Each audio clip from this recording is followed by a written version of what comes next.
during the crisis period, the facts come out very sharply, because social laws manifest when very sharply when you have a crisis. Society reveals itself, its reality, its ugly side. I think COVID provided us a particular crisis context where this study done by Maharashtra PUCL brought out what is the magnitude of the crisis. And Simantini ji has brought out the whole report in a very beautiful manner. Now, what I would do, since these are the facts and figures and these are the realities, I would contextualize the whole policy, and my focus will be more on the new education policy than on the PUCL report, because the facts are already presented and the essence of the report is already known to the participants of this particular program. Now, if you look at the education system in India, I think this is one country which has denied education to the largest section of the society. It's a Brahminical ideology where it's not only not accessible, but it was denied, and emphatically denied by Manu, that nobody is eligible to have access to knowledge except the Brahminical class and the upper classes. This particular ideology dominated the thinking of the society as far as education is concerned for centuries. And only perhaps during the freedom struggle, as she pointed out, the question of right to education, thanks to Savitribai Phule, who raised this question. And then, of course, it gets resonated during the freedom struggle when the question of education was raised from different quarters. And that aspiration during the freedom struggle for access to education gets reflected in the Constitution of India, although I feel that it should have been a fundamental right, which Dr. Baba Saheb wanted, but the Constituent Assembly and particularly drafting committee thought we may not have that type of resources, and they raised certain objections, and with the result, the right to education gets pushed to the directive principles of state policy. But anyway, in the Article 45, at least it gets incorporated in the Constitution. But if you look at Article 14, Article 15, or Article 17, Article 21, Article 38, Article 39, equality is guaranteed in many ways. And particularly Article 38 says that the type of society we are to create is a society where inequalities in income, status, opportunities and facilities will be reduced. Income, status, opportunities and facilities will be reduced. And Article 39 says wealth shall not, means of production will not be monopolized, and wealth should not be detrimental to common good of the society. I think Constitution provides a very powerful vision as far as opportunity structure is concerned, the type of equality in a society we promise to the people during the freedom struggle, and Constitution promises it. But we landed ourselves in last 70 years in a context where Constitution itself is getting rendered, or by the rulers of the present regime, almost irrelevant. Now, every seminar, every public event ends up reading the preamble of the Constitution, because preamble has become our vision, and we are reminding to ourselves that what was the promise we made to the people of India through the preamble of the Constitution of India. So now, after the Constitution was being drafted, Dr. Sarvepalli Radhakrishnan commission was appointed, but it was for higher education. It was not for to look at the total education system, but it was for higher education. But anyway, given this report, they recommended a University Grants Commission. And if you look at the nomenclature, when you call Grants Commission, they obviously, Radhakrishnan Commission thought that the job of the state is to fund the education and leave it to the educationists themselves. He didn't call, they could have been any nomenclature, but calling it grants is that you have to give the funds, state has to provide the funds. And the higher education, particularly university system, is a self-governing institution. Nobody should interfere. And therefore, the education is a sector which has to be managed by the educationists themselves, parents, students, and the academics. But that vision, now I think if you look at the new education policy document, although yesterday Prime Minister said there should not be any political interference, but if you look at the document, what Prime Minister stated and what is written into the document, they don't match. Now, after the Radhakrishnan Commission, it took for us almost after the inauguration of 24 years to appoint 14 years to appoint a commission.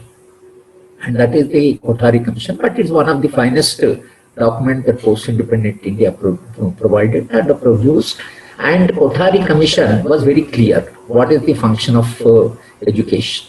In fact, he said education should respond to social needs and not wants. Obviously, that refers to market. The function of market is to multiply the wants so that there is an increasing demand and they can make profits. But he said that's not the function of education. Education function is to respond. And he said education is the conscience of the nation. And therefore, having this vision, they have very strongly recommended a common school through neighborhood school. I think this report, one of the finest parts of the report is that they wanted a common school. In fact, we had a common school at that point of time, almost. My generation is the product of a common school because in my village there was only one school. And if I recall, we were 16 students in the class and there were 3 Dalits and about, say 7 or 8 OBCs, maybe from forward caste, there were 3 or 4 students. But all communities, the students were drawn from different communities. It was 1950s I am talking about. But 1960s, re-emphasizing that model. In fact, the Kothari Commission said we should have a common school. If we had a common school, in fact, all the problems that we are confronting now, what Semanthiji presented, would have been not there. The entire education scenario would have been different. But since we have not accepted common school, not only not accepted, gradually we started moving away from the common school. And by the time you come to 1980s, so now I'm just quickly moving from the Kothari Commission to 1980s, the political economy changes. The political economic context changes. We borrow from the global economic agencies, 1983-84, and 85 comes the new education policy. This economic context is very important. And once you borrow, the World Bank came with its own agenda. World Bank doesn't give the loans, but its focus is more on controlling the vitals of an economy, vitals of a society. So it comes with the conditionalities, and that gets partly reflected in 1985 document because they talk of a little bit of opening the education to market. They talk of international cooperation. The system talks about the role of a slightly market, and it brings the duality in the education system. But at the same time, still 1985 document emphasized on democracy, secularism, fraternity, at least the constitutional values. It emphasized on the constitutional values. But 1985 document is a product of the gradual globalization of Indian economy. And that consequence of that is the role of the market started increasing, and the privatization has set into the education system by 1980s. So when you come to the whole question of the educational policy shift from 1964 Kothari Commission to 1985, but at least in 85 document was debated throughout the country, and it came into effect in 1992. And 1991, the whole structural adjustment, economic reforms were introduced very aggressively in the name of the crisis in the foreign exchange balances. And they told the nation that the whole country is in a deep economic crisis. The only way is to open your market to global capital or the corporate capital and technology. And the Rajiv Gandhi era, we would call it, his vision was not political, but his vision was techno-managerial. So they thought that technology mediated education and all that. And then the economic reforms unfolded themselves. We had, interestingly, a knowledge commission. And I'm referring to Knowledge Commission of Sam Petroda, where in one of the seminars that we had in University of Hyderabad, I asked him how does he define knowledge. He was somewhere in US. We had some sort of something like a webinar, and then we asked him that how do you define knowledge. Then he said increasing consumption, enhancing production. This was his definition of knowledge. That means he reduced human being from his multidimensional personality to that of a consumer and a producer. And in fact, the 85 document uses human resources. So a human being, instead of both an end and a means of development, human being becomes a means for a development. So when you call human being a resource, you reduce him into that of a coal, or the present government of course changed it. But then you come to the present document. The present document is has to have a very critical look at it. I would point out that number one, that the document, if you look at the Constitution and test the document on the touchstone of the Constitution of India, some of the constitutional values like secularism, it's just not mentioned. And democracy gets mentioned at 1 or 2 points. And the fraternity is not there. Now, so therefore the document slightly moves away from the Constitution. It should have come back to the constitutional vision given the enormous crisis. But thanks to the economic reforms and the structural adjustment, in the political economy, there was such a difference that today if you look at the economic structure, 1 rupee increase in the national income, 56% goes to 1%, and 20% goes to the 40%. And 27% to 60%. This reality, this economic structure of the entire unequal distribution of the wealth of the country or the income of the country gets reflected in what Simanthi has presented.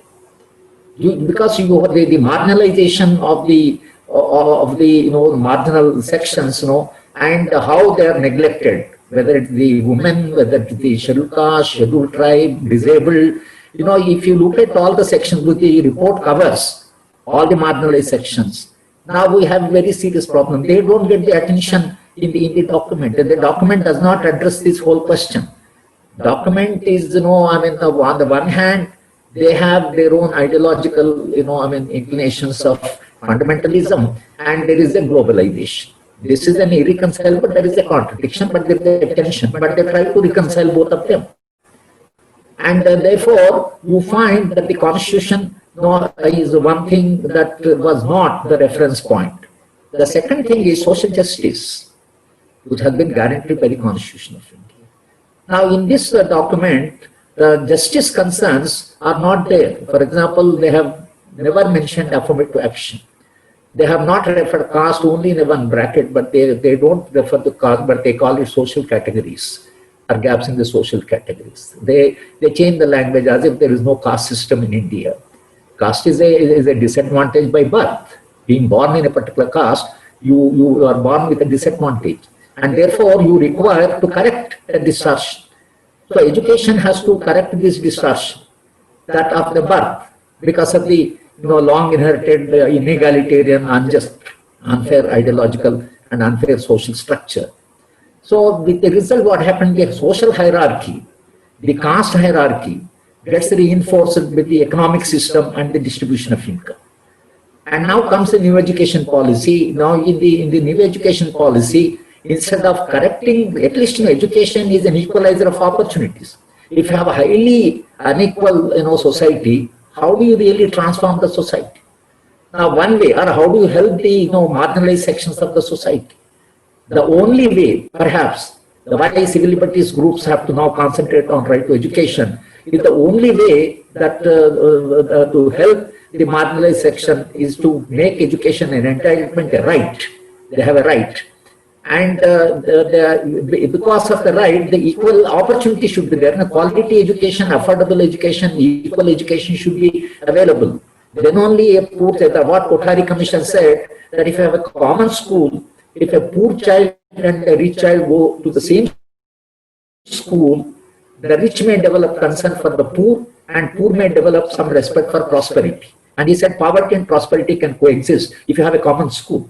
So instead of emphasizing on a common school, completely this brings in a multiple structures of the system. And then, instead of providing an equality of opportunity, it provides a multi-layered schools. But more than that, this document, I want to draw the attention of the friends from the PUCL that this document for the first time provides multiple exit points. You can drop out at 3rd standard, or 8th standard, or 12th standard. If you join graduation, you can drop out at 1st year, 2nd year, 3rd year. Now, if you have a multiple exit points, now multiple exit points is legitimizing the dropouts.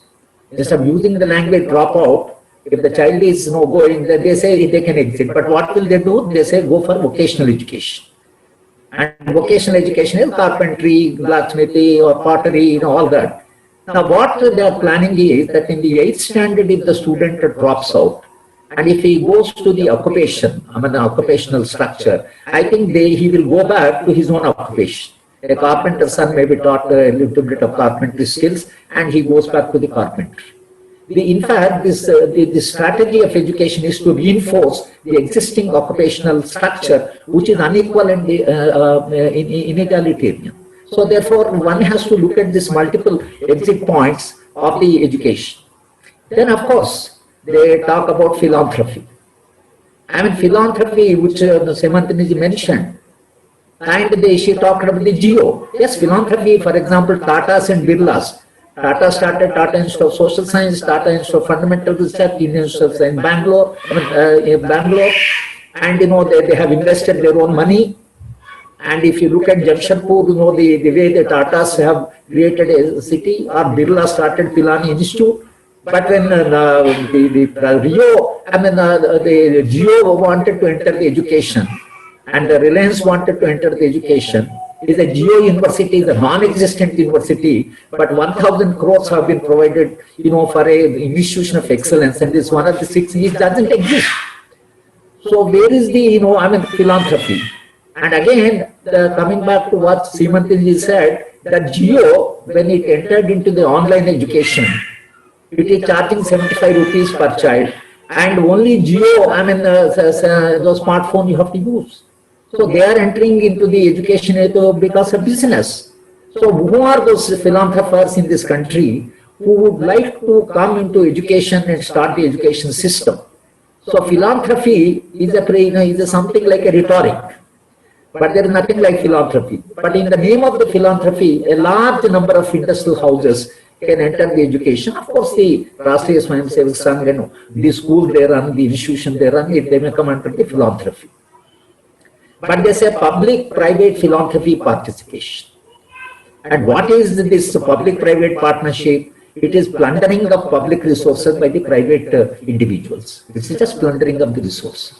And people have made huge money in my part of the India, both in Andhra Pradesh and now Telangana. There are people who made such a huge money out of education that now one is a member of parliament, one is a minister, just they have come up from the education system. So in such a situation, you are talking of the private participation, philanthropy and all that, instead of state playing its role of transformation. So state gets marginalized, state starts withdrawing, and then they give the market forces. The beginning of the role of the market in 1985-87 document, now it reaches a point where market starts dictating the terms.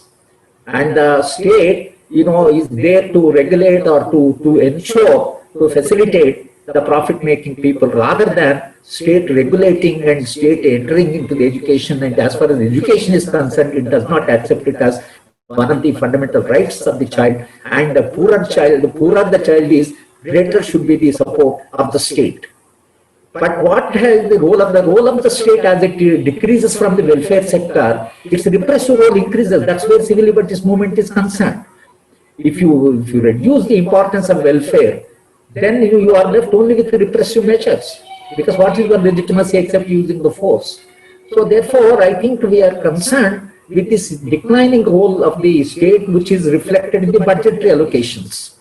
So therefore, I think the present document suffers on several counts. And my last point is that this present document centralizes the entire education. Centralizes in such a way that entire curriculum is going to be prepared by the NCERT for the whole country.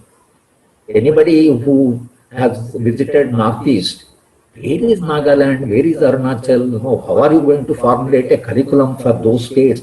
Where is Kerala, what about Kashmir? In such a pluralistic society, such a heterogeneous society, how can you centralize? And education is not in the central list, it is in the concurrent list. So concurrence of state governments is needed. Now the government, central government is saying that state governments have to participate in implementation of the program. But in the formulation of the program, they hardly had any say. And therefore, almost Mrs. Gandhi shifted education from the state list to concurrent. The present government, without saying anything, almost shifted to central list through its entire education policy. Now, therefore, what happened to federalism? And the entire institutional structure, the role of the state, the state governments, what happens to all of them? So this document is a document with a large number of problems. And my last point is online education. Today, National Statistical Organization came out with some facts. They said that only 10% of the people across the India have an access to internet. In Orissa, they say only 6% have access. And even in a city like Bombay, which is one of the most developed Mumbai, now you find that less than 50% have access according to the report. So the people do not have internet. If the 10% of the people have an access to internet across rural India, now they say 15%, maybe with the smartphone and there is a cell phone and radio and all that. Now what happens to the rest of the children? So the inequality which we have inherited from the past, right, gets completely reinforced by the existing document rather than reducing inequalities, and digital divide has further widened the inequalities across the board.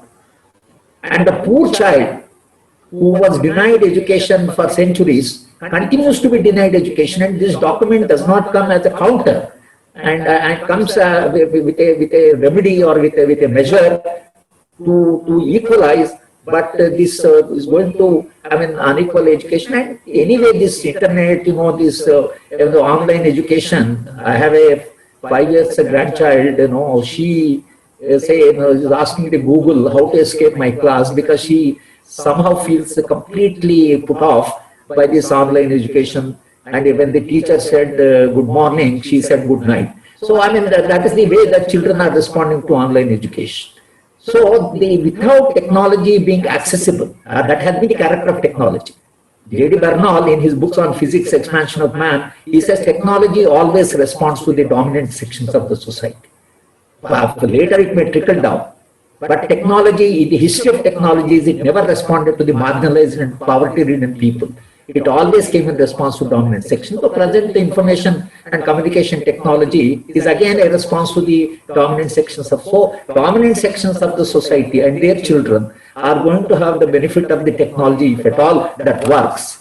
Whether it works or not, whether it will be a substitute to a classroom where I taught for a 5 decades, but now I stopped teaching in law school because they want me to take online class and I can never enjoy online classes. A teacher is a teacher, he's a role model, he's an inspirer.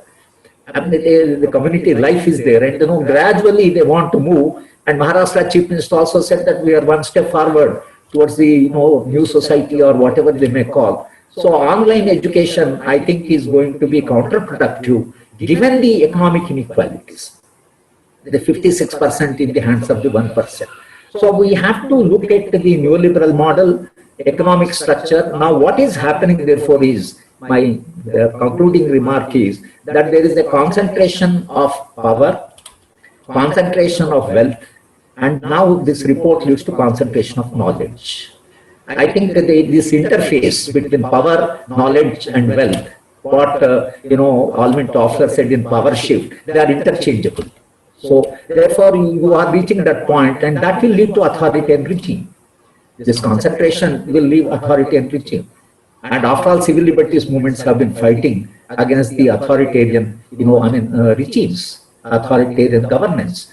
Now I think that's perhaps the reason why PUCL thought that education should be looked at and expanding the frontiers of the very notion of civil liberties movement I think you have done an excellent job in bringing out this report, and I am immensely benefited by the report in terms of my own arguments, in terms of my own logic of arguing and or critiquing the existing policy document. Thank you very much. I stop here.